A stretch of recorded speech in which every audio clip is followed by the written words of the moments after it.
Janasena party నాయకుడు బొలిశెట్టి సత్య గారు Visakha steel plant కార్మిక సంఘాల నాయకుల గురించి చేసిన వ్యాఖ్యల గురించి పెద్ద ఎత్తున రాద్ధాంతం చేసి రాజకీయంగా అడ్వాంటేజ్ తీసుకోవాలని ట్రై చేస్తుంది వైఎస్ఆర్ కాంగ్రెస్ పార్టీ. ఆయన చెప్పింది ఏంటంటే, ఈ కార్మిక సంఘాల నాయకులు దొంగ ఉద్యమాలు చేస్తున్నారు, చేయాల్సి వచ్చినప్పుడు చేయలేదు, కావాలని కొన్ని దొంగ ఉద్యమాలు ప్రేరేపిస్తున్నారని ఆయన చెప్పడం జరిగింది. సో ఇలాంటివి అన్ని చోట్ల కామనే కదా.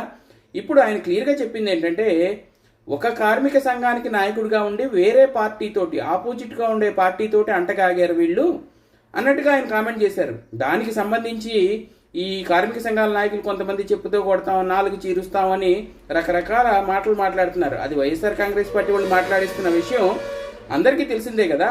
మరి ఐఎన్టీయూసీ కార్మిక సంఘం నాయకుడిగా ఉండి వైఎస్ఆర్ కాంగ్రెస్ పార్టీతో అంటకాగి వైఎస్ఆర్ కాంగ్రెస్ పార్టీ ద్వారా రాజకీయ ప్రయోజనాలు పొందాలనుకునే వాళ్ళని మరి బొలిశెట్టి సత్య గారు విమర్శిస్తే తప్పేంటి?